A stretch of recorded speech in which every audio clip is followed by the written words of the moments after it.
Hoje eu vou falar dessa maravilha aqui.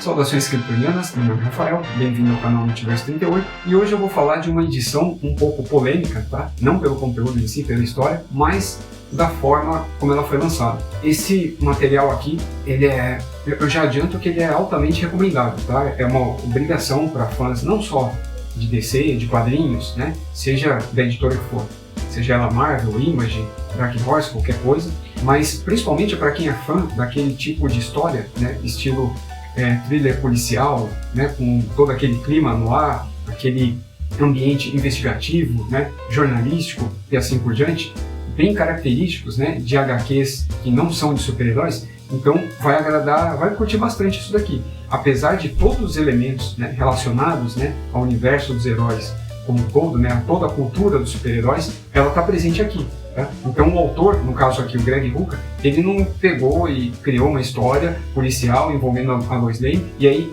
vamos esquecer a parte dos super-heróis justamente para dar um tom mais sério, né, mais investigativo, jornalístico aqui, né, mais policial a história, para justamente abranger outros leitores, né, de outros universos, de outras culturas, incluindo aqui leitores de livros, né, que não têm tanto hábito de ler, né, e não apreciam por algum motivo, né, a monoarte. Eles preferem muito mais, né, a literatura em si, né, do que a arte sequencial, de uma maneira geral. Esse material aqui pode agradar esse público também, mas o Rucka, ele não fez isso, tá? Então ele aproveita toda a mitologia dos super-heróis, tudo que diz respeito ao universo, não só do Superman, como da própria DC, ele trabalha, ele utiliza aqui para compor esse arco. Então o que tem que ficar claro já de imediato é isso, tá? Você não vai ver uma história alternativa da Lois Lane e ponto final, não. Aqui está amarrado com tudo o que aconteceu, está acontecendo, né, no ano de 2019 e 2020 e que vai concluir ou desembocar nas novas sagas que terão início agora em janeiro de 2021.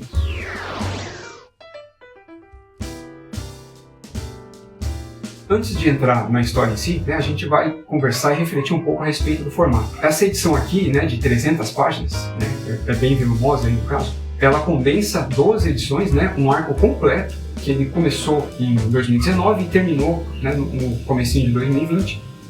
Praticamente um ano, né, um arco de duração, né, de um ano, escrito pelo Greg Rucka. Ele está, como eu disse anteriormente, associado às histórias, né, do universo não só do Superman, como da DC. Então ele pressupõe que você conheça, esteja, na verdade, acompanhando outras histórias, mas isso não impede dele ser lido separadamente e você ignorar todos os outros arcos que são mencionados aqui. Bom, mas como eu falei, primeiro vamos à questão do formato.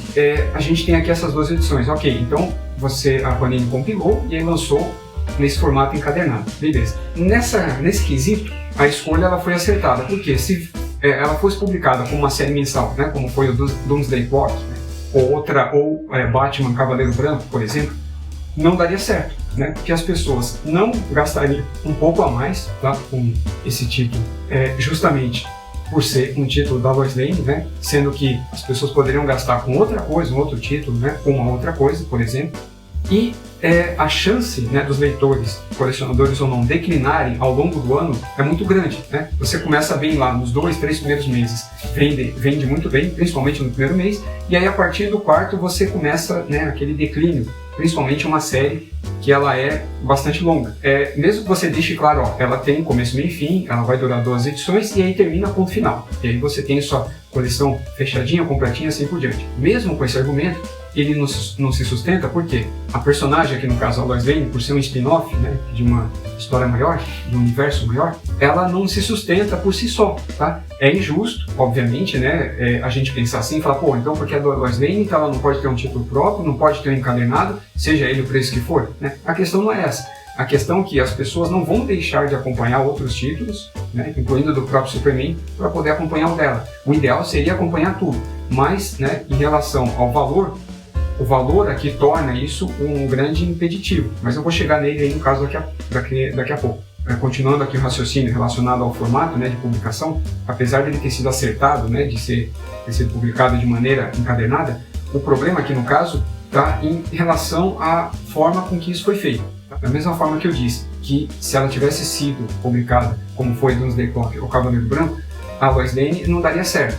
Se as histórias do Superman, por exemplo, ela saísse dentro do mix do Superman ou dentro da própria revista Superman, em vez de o protagonismo girar em torno do Superman e fosse apontado no caso da Lois Lane, ela até venderia, porque os colecionadores, pelo menos os leitores de Superman, leriam justamente porque acompanham a revista Superman e aí acabariam lendo toda a história, todo o arco que tem aqui, que foi feito, no caso, em 2 edições, onde, né, como eu disse, o Superman aparece aqui e muitos personagens, né, do universo DC. Mas não há como isso ser feito, tá? A editora DC, no caso, ela não vai parar as histórias do Superman e colocar em segundo plano para poder protagonizar, né, uma aventura aqui, se é que a gente pode chamar assim, da Lois Lane, né, em um tom muito mais sério, muito mais sóbrio. Os desenhos também entregam, né, essa visão, né, essa qualidade. Eu acredito que quando o Rucka idealizou a história, ele deve ter solicitado um desenhista, no caso, né, com esse perfil, né, justamente para dar um aspecto muito mais sério à história, né, delimitando aqui, né, separando o terreno,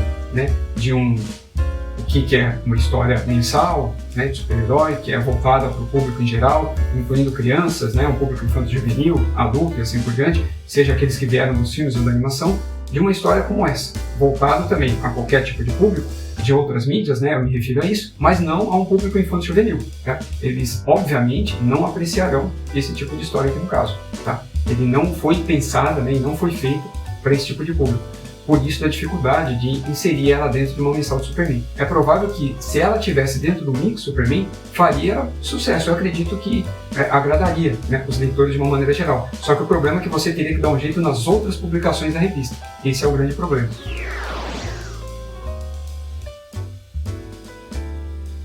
Bom, em relação ao valor, esse aqui é o grande problema, tá? O valor aqui é o grande impeditivo, é o que torna a leitura, praticamente, a compra, né, do material impraticável, tá? E é a base de todas as críticas. Não vi ninguém falando mal da história e tal, da personagem, ou mesmo até chamando de caça-níquel e assim por diante.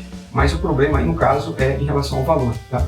O material, ele justifica, né, o que está sendo cobrado do ponto de vista físico, né, do próprio material mesmo. A capa dura, né, o miolo couché, as 300 páginas e assim por diante. Só que, como eu disse, por ser um spin-off, então ela não se sustenta. Mesmo que compile aí 12 edições, se ela fosse lançada, por exemplo, a R$ 9,90, né, ela seria fininha, né, ou por R$20, R$19,90, né, e compilaria aí mais histórias, né, mais edições, no caso, o valor final ia ser muito maior, né, do que esse aqui. Mas o problema para nós aqui, né, no Brasil, é poder comprar de uma vez só um encadernado nesse valor.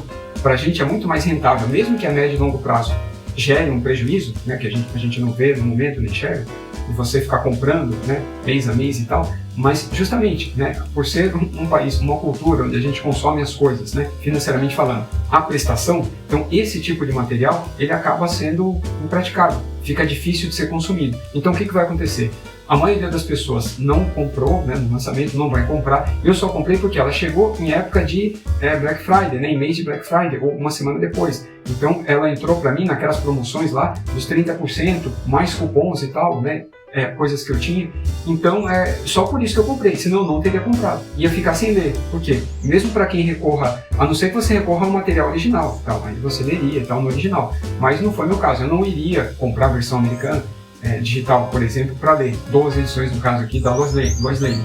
E no caso de scan, para quem for recorrer ao material digital distribuído, né, ilegalmente, eu acredito que você não vai encontrar todas as edições, as 12 aí, para você ler na sequência, entendeu? É provável que com o tempo, né, ao longo aí de 2020, 2021, você tenha. Mas eu não acho que estejam disponíveis todas as edições. Então, digamos aqui que é uma oportunidade de você ler o material praticamente assim, um pouco depois do que foi lançado lá fora, e de uma vez só, né, lá fora, né, os americanos leram aos poucos, inclusive até ler antes, né, e de maneira integral, a forma distribuída, né, ilegalmente, no caso dos scans, de maneira não oficial, né, vamos chamar assim, que é no caso dos scans. Não tem como justificar, tá? Mesmo com a compra, né, que eu falei, com os descontos que eu peguei, mesmo assim ela acaba saindo cara, não pelo acabamento, tá? Isso justifica o valor por si só, mas pelo conteúdo, apesar de ser muito bom, né, por ser uma história, como eu falei, spin-off da Lois Lane, acaba não valendo a pena, não justificando. Então, as pessoas comprarão ao longo do ano de 2021 com mega desconto, né, no site da própria Panini ou da Amazon, né, que é o mais provável. Aí sim, provavelmente ela vai aparecer custando R$50, R$40 ou no máximo 60, tá? Porque acima desses valores que eu acabei de citar, não vale a pena, ok? Eu, com os descontos aqui, devo ter gastado entre 65, 70, no mínimo aí R$60, né, no caso. Só que eu acho que eu nem cheguei a pegar tudo isso de desconto. Mesmo assim, não vale a pena. Por quê?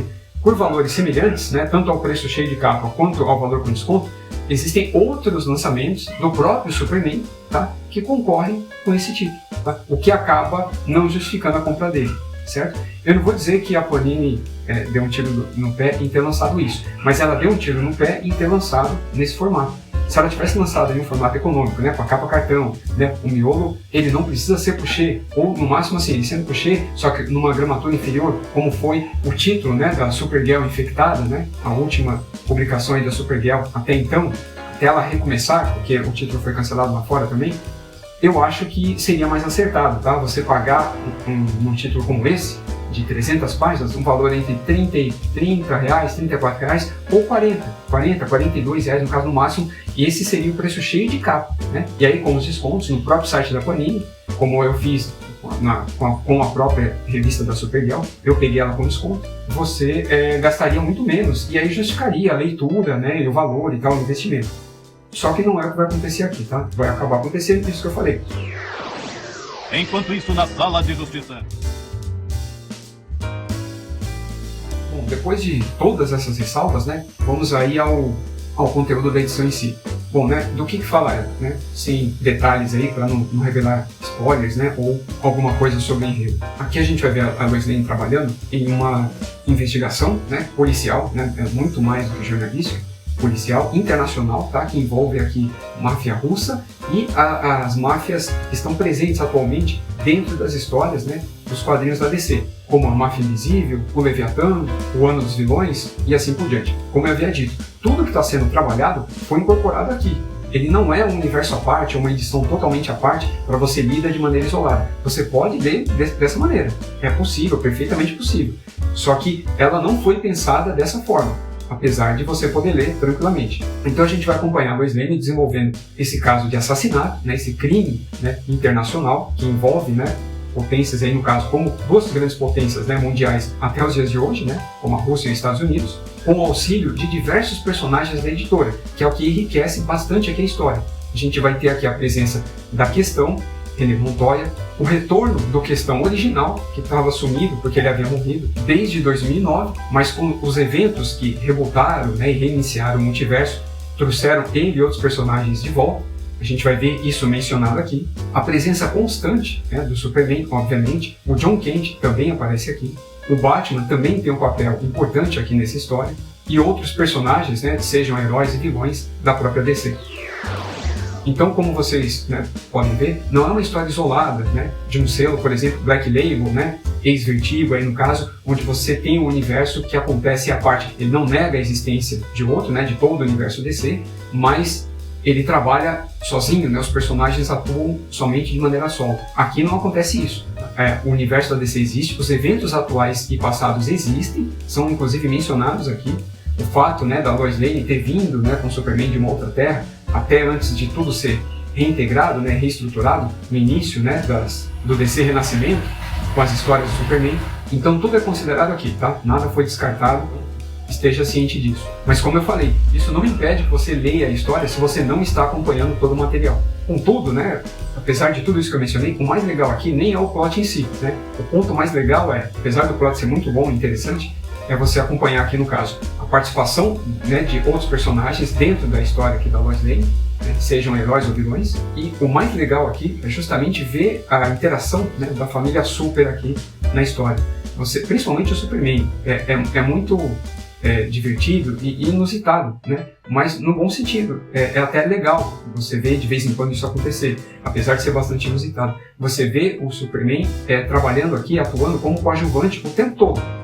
Aqui o Rucka deixa claro que ele é um personagem secundário e ponto final. Ele não protagoniza aqui nada, a não ser o relacionamento com a Lois Lane. Então a gente vê ele aparecendo todo momento para tentar ajudar ela e ela meio que, não vou dizer que rejeita a ajuda dele, mas ela deixa claro que ela não precisa ser salva a todo momento, porque justamente ele já tem que fazer isso com outras pessoas. Existem pessoas, né, que necessitam muito mais do que ela. Não é porque ela é esposa dele que ela precisa ser salva o tempo todo. Então ficou bem divertido ver essa situação, mais do que a própria história, né? Ver como o Ruka trabalhou, por exemplo, o Superman está conversando com a Lois, e aí ele para por um segundo, vai para outro continente, né? Para outro lugar do mundo, atender a alguma ocorrência, e aí menos de um segundo depois ele volta e aí continua a conversa no mesmo ponto. E aí mostra como às vezes isso cansa a Lois, né?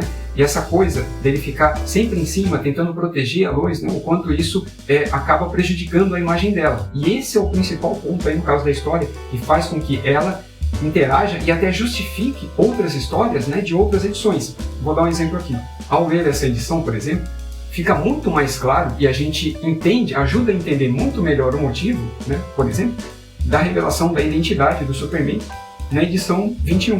Lendo aqui, você fica muito mais claro do real motivo, né, dele ter escolhido revelar a identidade. Aí você vê que não foi uma trama aleatória ou descabida que veio, né, da cabeça do Bendis e ponto final, não. É algo sendo trabalhado, né, pela editora, com todo o panteão, né, com todo um conjunto de roteiristas aí à frente de vários títulos, né? Você tem aí o Bendis, como eu acabei de citar, o Ruka com esse título, né, com duração aí de 12 edições. Você tem Scott Snyder, né, com a Liga da Justiça. Você tem o autor, agora que eu esqueci o nome, à frente de Batman e Superman. Tudo está interligado, né? Essa que é, digamos assim, a grande riqueza das HQs atualmente, e principalmente o que acontece aqui com o universo DC, de uma maneira muito mais elaborada, né? Muito mais bem feita do que está sendo realizado com a Marvel atualmente, por exemplo. Não foi assim sempre, né? Em alguns momentos, a Marvel, ela concatenou muito melhor, né, o próprio universo aí, contextualizou melhor as histórias de diversos personagens ou de um mesmo ao longo de um ano ou de uma grande saga. Só que no caso aqui está sendo feito aqui, além de tudo isso que eu falei, ela conseguiu ainda administrar, por exemplo, várias revistas que estão interligadas, mas dentro do universo Superman. Isso aconteceu com Superman, Action Comics, Legião dos Super-Heróis, Justiça Jovem, Lois Lane e outras aqui, Batman e Superman, e ainda outras que eu não lembro aqui para citar.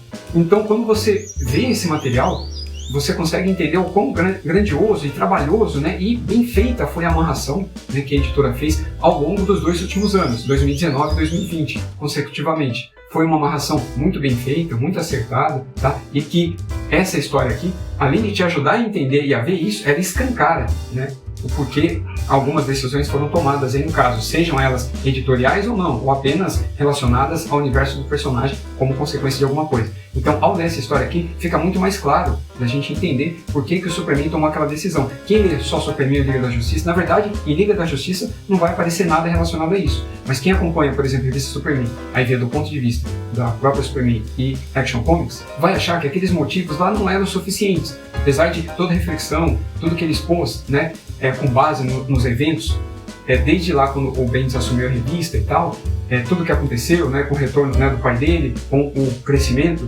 repentino, né, do filho dele e assim por diante, e tudo mais que tem ocorrido, aquilo ali até já bastaria, tá? Mas talvez não seja tão crível para as pessoas. Só que quando você lê isso daqui, e aí isso daqui amarrado às outras edições do universo da editora, aí a aquisição desse material faz muito mais sentido mesmo. Aí você consegue enxergar perfeitamente que o Superman tomou essa decisão justamente porque a imagem dele, e principalmente da Lois Lane, né, ele fez justamente isso por ela, estava muito complicado, né? Justamente por ela ter sido flagrada beijando o Superman. Então as tramas, né, as fofocas, que é muito bem retratado aqui, principalmente assim na primeira metade da edição, ela foca muito nisso, ao mesmo tempo, né, em que a Lois Lane tenta trabalhar esse crime, né, a resolução desse crime, mas como eu falei, ele que seria o mote, né, da revista, o plot principal, mas ele acaba ficando em segundo plano, porque as outras coisas que acontecem acerca do universo aqui da personagem é muito mais interessante, muito melhor, muito mais elaborado, mas eu acredito que o Ruka tenha feito isso, né, de maneira proposital.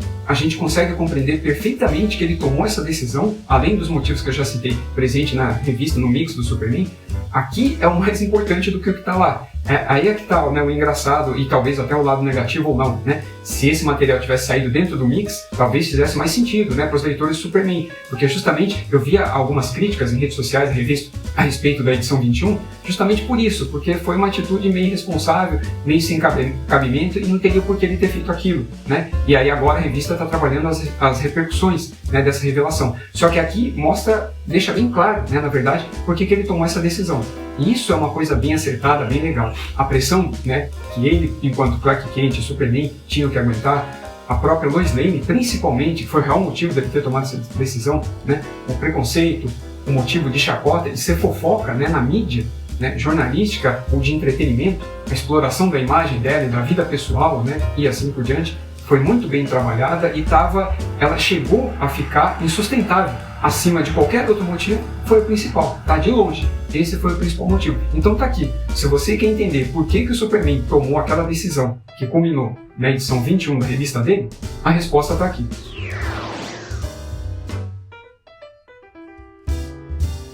Uma outra consideração importante, uma menção que eu acho pertinente ser feita aqui, é, como eu falei, a revista aqui ela foi publicada na íntegra e tal. Tem uma única edição que se ela não tivesse aqui, não mudaria nada, tá? Não teria relevância alguma para a história desse encadernado.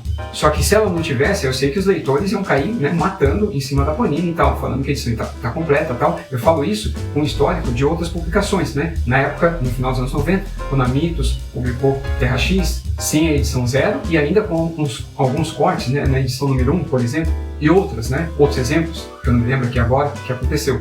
Então, justamente para evitar esse tipo de repercussão, eu acredito que eles tenham colocado essa história aqui para ficar completo, o arco completo aí, as 2 edições e assim por diante. Só que, por que eu digo que não faria diferença? Porque ela é o final, tá? Não é o final da revista, dessa revista aqui, mas ela é o final de uma história que está relacionada ao evento Leviatã. Eu vou dar, inclusive, até um spoiler aqui, que pode até, na verdade, ajudar a entender e a motivar as pessoas a acompanharem o evento em si, né? O que aconteceu naquele evento. O pai da Lois Lane, né? O Major Lane, eu sei lá qual é a patente dele agora, atualmente, ou até o que aconteceu com ele aqui, ele morre nesse evento Leviatã, no final do evento, no caso. E aqui mostra as consequências disso. Então a gente pega desde o momento, né, em que ele morre, e aí a gente tem a Lois Lane no velório, né, no presente, ela com a família dela, né, incluindo o Superman, o filho dela, mas a família dela, a irmã e outros parentes dela, de luto, obviamente.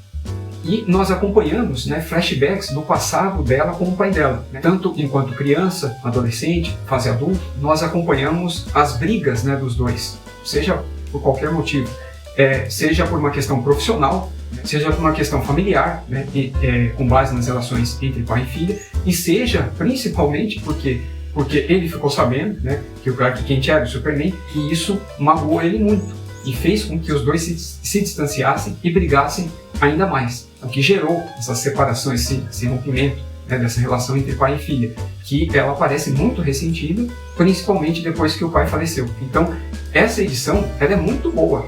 Eu arrisco dizer que é a melhor história de toda a edição. Mas justa a melhor história, se ela não tivesse aqui, ela não faria falta, porque ela em si não significa nada para o arco como um todo. Mas ela é pertinente para justamente ilustrar tudo que a Lois Lane estava passando, ao mesmo tempo em que ela estava desvendando esses mistérios aqui. Ela serviu para mostrar justamente isso, né? O quanto a amarração, né, ela foi muito rica. E justamente para a gente entender as consequências do evento Leviatã. Eu sei que poucos acompanharam, e talvez essa edição ajude a entender e a que as pessoas, os leitores, ajudem-nos a irem atrás, né, desse arco. Que ele é importante, mas ele acabou sendo publicado de uma maneira bastante confusa, né?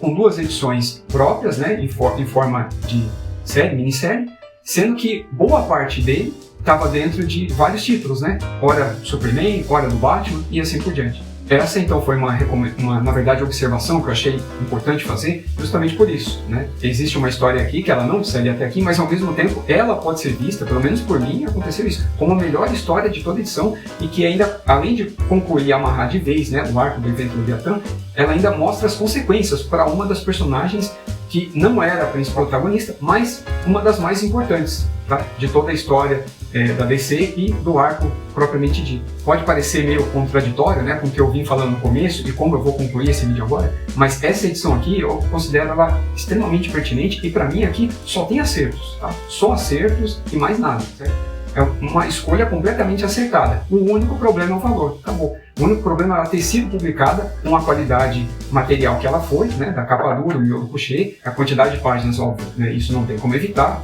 é um encadernado completo, né, um arco completo, mas o valor e a forma como ela foi comercializada é o grande impeditivo. Senão, nossa senhora, teria feito muito sucesso, sendo publicado dentro do mix do Superman ou como foi publicado a da revista da Supergirl. Então foi isso, espero ter ajudado, né, a esclarecer algumas coisas, né, pontas soltas inclusive, acerca, né, tanto da cronologia, do arco, né, das histórias com que a revista Superman vem passando atualmente e justificar a compra ou não, tá? Eu dei argumento aqui para as duas coisas, tá? As duas opções são válidas dessa edição aqui, mas saiba que o material é muito bom e muito importante para a cronologia atual da revista do Superman, apesar de a personagem em si não ser tão valorizada, né, como o próprio Superman, por ela ser um spin-off e não vestir nenhum uniforme, né, de super-herói, super-heroína aqui no caso. Ela é não só uma das personagens centrais, né, dos últimos arcos, né, dos últimos 2 anos, mas também muito importante para a história do super-herói, não só por ser a mulher dele, mas por ser a jornalista Lois Lane, por ser a maior jornalista das histórias em quadrinhos. Então foi isso. Não deixem de ouvir o podcast Fortaleza Quântica e até o próximo vídeo. Grande abraço!